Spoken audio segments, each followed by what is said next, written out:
Salut à tous! Dans cette vidéo, je vais vous apprendre à utiliser différentes fonctionnalités de l'outil colorier. Je vais donc vous apprendre à utiliser l'outil pipette, à créer et modifier une couleur. Donc c'est parti! Donc juste avant ça, je crée un rectangle, un volume sur lequel nous pourrons tester différentes couleurs. Maintenant, on ouvre l'outil colorier. Ici, vous avez une fenêtre nommée matière. Donc c'est là-dedans, c'est dans cette fenêtre où vous allez pouvoir gérer tout ce qui est de la couleur. Ici, vous avez un volet. Donc dans ce volet, vous avez plusieurs catégories. Donc c'est la bibliothèque de matière de SketchUp. Donc vous avez beaucoup de textures, de couleurs qui vous sont proposées, mais souvent, il n'y a pas la couleur ou la texture que vous souhaitez mettre. Donc on va déjà créer, donc dans un premier temps, une nouvelle couleur. Donc pour cela, vous cliquez sur ce petit bouton « Créer une matière ». Ici, vous allez pouvoir choisir la couleur. Donc vous avez différentes manières, hein, RGB, bon, la roue chromatique c'est pratique tout de même. Ensuite, ici vous avez la luminosité, en bas l'opacité. Et ici, vous pouvez, si vous le souhaitez, modifier le nom. On va mettre rouge perso. Et ensuite, vous cliquez sur OK. Ensuite, donc là, votre nouvelle matière est juste ici, donc vous cliquez dessus pour l'appliquer. Maintenant, si toutefois cette couleur ne vous convient pas, vous pouvez juste aller dans Édition, et là, vous modifiez à nouveau les paramètres, et voilà, jusqu'à que ça vous convienne. Maintenant, admettons, voilà, on va rester dans matière, c'est mieux. Admettons, hop là, on est dans une autre catégorie, par exemple dans de la pierre, et on aimerait mettre du rouge, ce rouge ici, là, qu'on a créé, le mettre sur la face supérieure. Mais on ne sait plus où est-ce qu'il est rangé dans la bibliothèque, parce qu'il y a vraiment beaucoup de choix. Et bien là, vous avez l'outil Pipette.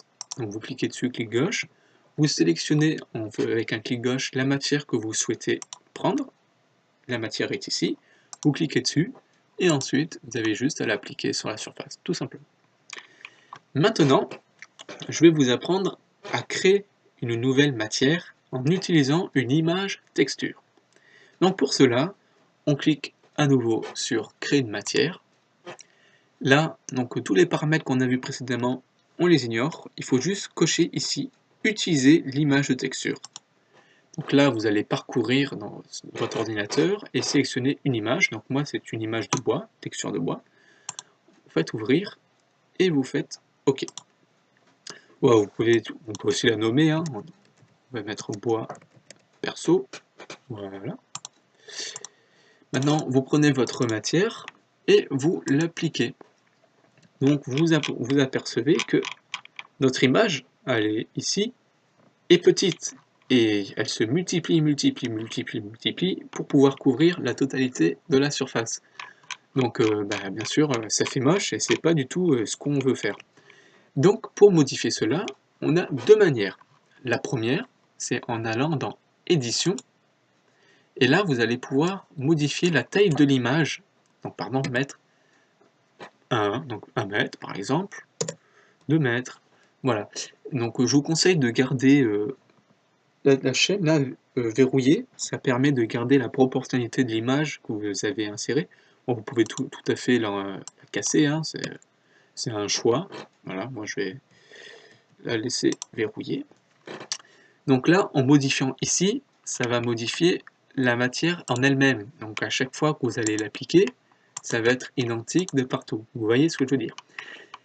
Et si vous voulez juste modifier votre image, donc votre texture juste sur une surface, donc là il y a la deuxième méthode qui arrive, c'est vous prenez l'outil sélection, vous sélectionnez juste avec un seul clic gauche la surface que vous souhaitez modifier, modifier la couleur qui est sur la surface. Ensuite vous faites clic droit, texture, hop là, texture et position. Là vous avez 4 petites poignées qui vous sont proposées. Donc la poignée verte va vous permettre, hop là, de agrandir, rétrécir l'image, la faire pivoter. Donc c'est ce qui nous intéresse ici. Hop là. Donc vous voyez, c'est un plan infini, hein. Donc on agrandit, voilà, c'est bien. Ensuite, la poignée rouge va vous permettre de déplacer l'image. Voilà. Là, on va mettre comme ça, c'est bien. Ensuite, la poignée jaune et la poignée bleue vont vous permettre de, hop là, voilà, vous voyez, de faire un effet que ça penche, voilà, par exemple. Voilà.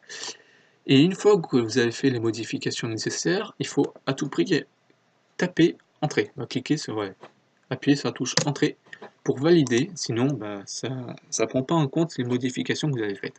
Et là, vous apercevez que ça modifie juste la surface qui nous intéresse. Et après, le reste, eh bien, c'est comme tel. Voilà. Donc, c'est fini pour ce tuto. Donc, si vous avez des questions, vous pouvez me les poser sur mon site internet en allant dans l'onglet Me contacter. Sinon, je vous dis à très bientôt dans d'autres tutos. Je vous souhaite une bonne modélisation. Salut!